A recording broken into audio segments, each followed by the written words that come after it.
welcome back to another Green and Blue walkthrough video.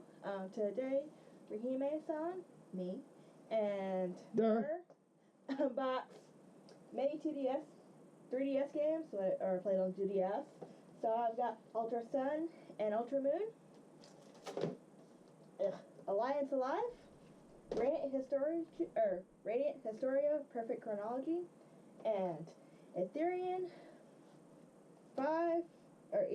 Odyssey 5 Beyond the Myth. Some of these names may be butchered and some of them may not be. So if you hear like a lot of transfer noise, it's because we're transferring the mic, and I don't know how much of that static is on the thing. There's not really any. Okay. Okay. That's how you do it, right? I don't want that. Just put it on the table. There you go. Okay. So, we'll be starting off with the 2DS game. Why don't I say the 2DS? Because they're all 3DS, but they're played on a 2DS system. Because I don't have a 3DS. There does, but I don't.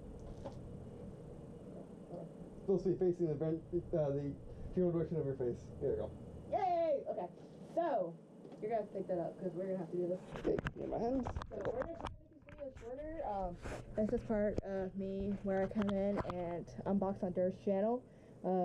So, it's different games that we get from pre-order that have special items or things of the like. So, we have Pokemon Ultra Sun and Ultra Moon, and this was released earlier this year. 2017, yeah. On 2017. This combo pack was $79.99 at GameStop for pre-order, and it came with DLC, which has made it what it's special. It's an expanded version of the game. Right.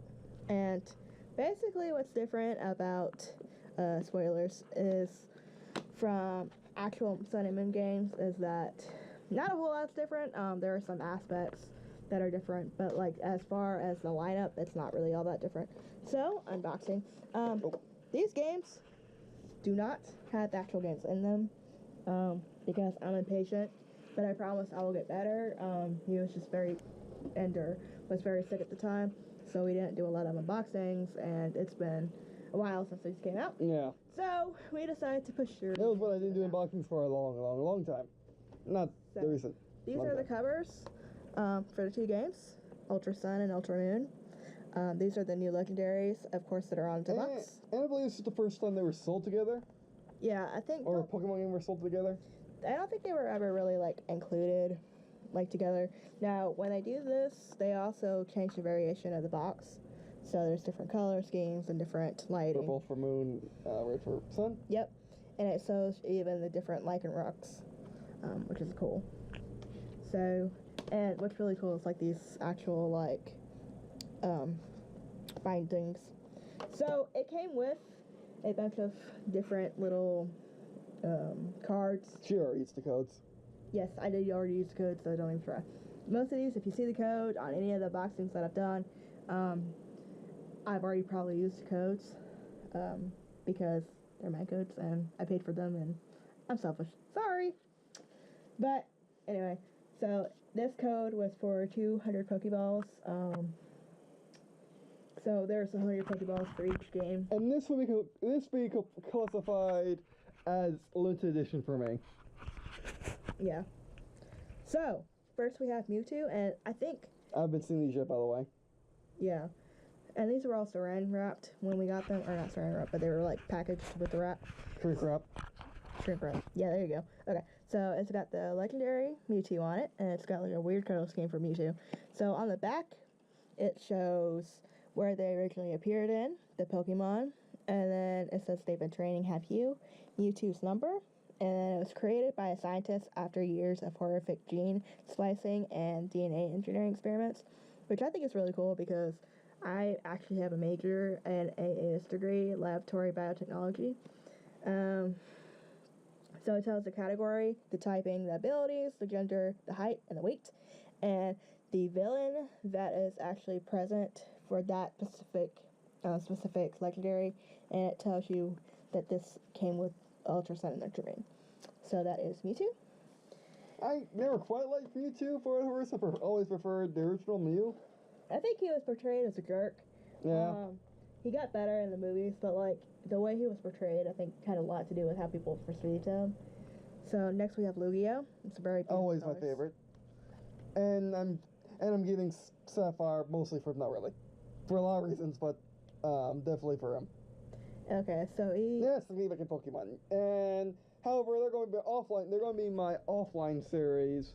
So I'm not going to upload many videos. However, I'll upload battles and stuff like that every now and then, and upload my teams and do updates, stuff like that. Once I figure out how to get my recording working on the ideas, but still. Yeah. So it originally appeared in gold and silver version, and it's the Pokemon number, and it's said to have been the guardian of the seas. It is rumored to have been seen on the night of a storm. So the category and Giovanni again. I'm not going to read the cat stats right now. I may go over them afterwards, but we're on a time crunch, so you can see them. Yes, so we're running out of batteries. Ho-Oh. And this is the comparative companion legendary to Lugia. And he also... you get Oho and the Omega Ruby. Yeah. And you also can get this legendary, particularly in Pokemon Coliseum and a bunch of other games. So, originally appeared in gold and silver and had Giovanni, and then these are the... Oh, okay. They originally appeared in gold, whereas Lugia appeared in silver? Right, but it's because the same generation, Yeah. they put them both on there, I guess. Okay. Okay. One of my favorite Pokemon of all time? So, this is Kyogre. He has a very fitting card, a very Yes. blue card, like an ocean. So, he appeared originally in Ruby and Sapphire versions, and it says for his description, Kyogre is named in mythology as the Pokemon that expanded the sea by covering the land with torrential rains and towering tidal waves. It took to sleep after a cataclysmic battle with Groudon. And its villain that it's associated with is Archie. So next up we have... Here, I'm going to move these down. Out of sight. So next up we have Groudon, which actually has a fitting color because he is a fire type. So, well, he's not a fire type, but it looks like a fire type. Whatever. Sorry. Rookie mistake and another. He's the lava to the ocean of Kyogre. Yeah, and that's kind of weird because he's a ground type, but he misses with a lot of fire, and in fact, he gains a lot of fire moves, but he's purely ground type. So. Definitely should have been fire ground type. Yeah. Anyway, he's trying to explain my. Well, again, he's not really fire. He's more lava. Lava is more ground than it is fire. If you But want to it's get in not that direction. Fire on rocks. So, okay. Moving on. Yes. It's a philosophical debate. Yeah. So, Pokemon Ruby and Sapphire version is where this one came from as well, because it is a companion And to Groudon Kyogre. is from Ruby, whereas Kyogre is from Sapphire. Correct. So, Groudon has been long described in mythology as the Pokemon that raised lands and expanded continents. This Pokemon took sleep after a cataclysmic battle with Kyogre, so at least they're consistent. Mm-hmm. And his villain is Maxie. Now, with this particular series or region, these people actually tried to steal orbs that belong to these in order to control them, and that was with the anime. But I think the orbs do actually appear in the games, and they do serve its purpose. So the anime, if you think about it, to game ratio with Pokemon is pretty on point as far as like kind of following the gems and stuff like that, which is some better than some books and movies. And that was the main Pokemon generation I was in. This is the last one. I think we definitely started with Kyogre and Groudon. Yeah. As far as like for the Game Boy Advance, because with the actual Game Boy Color, which technically it appeared on a Game Boy Advance too, but it was for the older Game Boy Advance. There's Soul Silver. Yeah. But I literally just heard everyone was looking at Pokemon Wiki. But Soul Silver and Heart Gold were remakes, but they were made so that you can follow after your Pokemon, or the Pokemon followed after you, which makes them a really cool game. So, Dialga is next up, and he's got that blue color, which is befitting. Yes. Because he's after a diamond. So, which is funny because you think of blue with diamond in this, but a diamond is clear, so whatever. Unless you have the blue diamond. Okay, so, and this Pokemon appeared in Generation Diamond, or generation of games that had Diamond and Pearl. So in Dialga, specifically in Diamond, it says it has the power to control time. It appears in Sinnoh region, Myst, as an ancient deity. It also has the specific move, Roar of Time, and his villain is Cyrus. So the companion to Dialga is Palkia, who is in the Pearl game for this generation. And Palkia's description is it's said to live in a gap in a spatial dimension parallel to ours. It appears in mythology, and its special thing is spatial rent, and it's against Cyrus. So moving on to another generation. And that's then Diamond and Pearl's when I stopped. However, my sister continued to this day. Yes. She just did a new 2DS in order to continue further. Yeah, I didn't get the 2DS until I got the 2DS in November of 2017. So I was kind of like in a stuck still. Yeah, and since I want to start using my DS again, and since I have the recording DS, I wanted to start playing games again, and I want to record Mario's on it. So what's a good game to get back on is Pokemon, because I definitely don't have time to play Pokemon on the channel. Yep. Other than just doing past things, and yeah. So next up for the next generation, we have Reshiram. Reshiram. Yeah, that's Jill Conroy says Reshiram. Well, anyway. Who we have no association with. Just saying. Yes. So it appears in the game's black and white version. It's kind of weird because actually they're different. So Reshiram actually appears in the black version, right? Yes. Okay. It's opposite. Yep. So it is opposite. Basically, the thing actually both Pokemon appear in the same version, but you can only spoiler have one. You can only have one, but the person you're fighting in the final battle uses the opposite Pokemon, which is when you're fighting, but you don't capture that Pokemon. You capture the Pokemon beforehand, which is the opposite color. Yeah.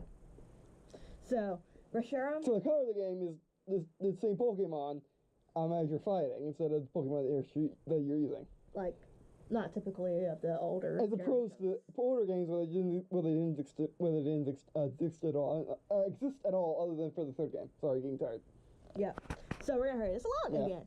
So when Reshiram's tail flares, the heat energy moves the atmosphere and changes the world's weather. And then their villain is Gestus. Gestus. Yeah. Anyway, so this is Zekrom. This is the opposite of Reshiram. And he originally appeared in white. And they were in Legend once the same Pokemon, but they were split due to the fighting of two heroes. Yeah. So, and they actually do converge, or there's a thing that allows Kiron, which is the mythical Pokemon of that game series, that allows it to become either white or black, depending on, and that's basically a combination of either one or the other, Zekrom or Reshiram. Is that in 2? Black and white 2, or? Yeah, I think it's in black and white too. Yeah. So, it says, concealing itself in lightning clouds, it flies throughout the Unova region. It creates electricity with its tail, and its Gestus is also the villain. So next we have... Because they use dual realities as a purpose, as opposed to just flag existing before. Yep. So we have Klaus region, which has Xerneas. And personally, I like Xerneas. I like his different colored horns, and I like his color scheme. Rainbow deer. Yes. Rainbow Death Deer. So I haven't finished this series of game, but they appear in Pokemon X and Y, and Xerneas appears in X, obviously. You can even see how it's like modeled after his horns. It says, legends say it can share eternal life. It slept for 1,000 years in the form of a tree before its arrival. And Lysander is the villain for this series. Oh, wow. So, yeah, and he has Team Flare, which is why his hair is, like, ridiculously red. So, this is Yveltal. And it's actually kind of weird that his coloring is like this, because he is actually a... Deer Ghost? Dark type. Oh, dark. Yeah. So, he appears in Y, and he's got, like, the little feathers on his little shape, or his letter. And he says that when its life comes to an end, it absorbs the life energy of every living thing and turns into a cocoon once more. So he's known for taking life out of areas. That's why his ability is Dark Aura. And he is also wanted by Lysander. So next in this newest region is Solgaleo. Now, Solgaleo represents the sun, which makes it fitting because there's a very exciting spot right here. So he appears. A little more like flare. Or flare from sun. Yeah, flare. Let's go flare. So he goes and we work together against each other, then together. Yeah. Basically, against each other to find the truth. Right? Okay. So Pokemon Sun, he appears in, and it's opposing to Moon. And it says for Solgaleo, it says, it is said to live in another world. The intense light irradiates from the surface of its body can make the darkest of nights light up like midday. And he is actually a steel type and a psychic type. Oh, and wow. Guzma is the villain. So on comparison to Solgaleo is Lunala, and she is like a big bat, and she's very knightly. So kind of like the sun and moon. So obviously, that's and we aren't talking medieval field knights here. So she appears in Moon, and it's said to live in another world. This Pokemon devours light, drawing the moonless dark veil of night over the brightness of day. And she is a psychic and a ghost, so they clearly share the psychic type, but with Solgaleo being a steel and her being a ghost, and then the Guzma is the same boss. So next up for the cards, we have character drawings for Duskmane Necrozma. So basically, concepts. Yeah, they're concept drawings. They've got basically what they changed on them and where they first appeared in. Yeah, that's pretty cool. And it gives you a kind of description of what happened. So it says for Dark Wings Necrozma, when the legendary Pokemon Necrozma takes over Lunala, it transforms into Dark Wings Necrozma. I'm going to mess up this name so bad. If you want to do a phonetic spelling, I can get that. If you want to do an actual spelling where you try to correct me, you can do that too, but good luck with that. So there's Duskmane Necrozma, where the legendary Pokemon Necrozma takes over Solgaleo. So it's saying that the coloration inside the mouth has changed because its power is being absorbed. Its body became particularized and is constantly growing. And then for Lunala, the coloration also changed in its mouth. The angles of the plates can be freely changed, and because its power, it's constantly glowing as well. So I'll put that like this, and amazingly they're bouncing. So next we have the actual new form for Lycanroc. Now I'm actually really pleased with this. It's a nice form that's nicely mixed between the just plain two words, midday and midnight forms of Lycanroc. It's got the head crest of midnight form, and it's got the coloring in the stones of midday form. And there's some other subtle differences. When it gets mad, I guess it glows red eyes. Not really sure. I haven't really finished this game. The tail is definitely part of midday form. So this is what it says. It says the colors of dust form Lycanroc and eyes differ from those of the previously discovered forms of Lycanroc, known as midday and midnight form. So what they changed is the eye color is green, and then based on midday Lycanroc, except for the shape of the crest of the fur on the back. So it's mostly midday. So that's why they call it dusk, is because it's between those two. And it says its eye color changes to red when it gets fired up during battle. This is the form that Ash's Lycanroc took in the anime. So that is it for the unboxing of it's totally is flying Kroger and Lugia. Yeah. So once again, here are all of the stats for these Pokemon, and that is all of the legendaries of every generation so far. It is just the legendaries. It doesn't include any of the mythicals or the Ultra Beast, because that's a whole other discussion that did not come with this box. But this was the first time this is the first time that Pokemon had the collector's editions, or anything close to it. So it's a really good first attempt. Yeah, and also I dropped this, but the reason you may be wondering, or you may not be, is because he was actually a mythical Pokemon. It is not a legendary Pokemon, even though it is kind of the opposite of Mewtwo. So this is my unboxing of the 3DS games, Ultra Sun and Ultra Moon. 20 minutes. Yeah. Might as well cut it here. No reason not to. Sorry. We keep promising these videos, and we're gonna get them, and we're probably gonna get them tonight. It's just how much battery do you have? If you haven't tell, I'm actually rocking on my feet. How much battery do we have left? 9. 9. You have 9 left. I don't think we're gonna make it. No. So, okay. So, if you like videos, our videos, then please use the Patreon account that's linked below to fund our channel. This is how we get stuff like this in order to share it with you. Thank you for watching a Green and Blue walkthrough video, and subscribe if you liked it, and leave comments down below, and I guess I'll see you in a second.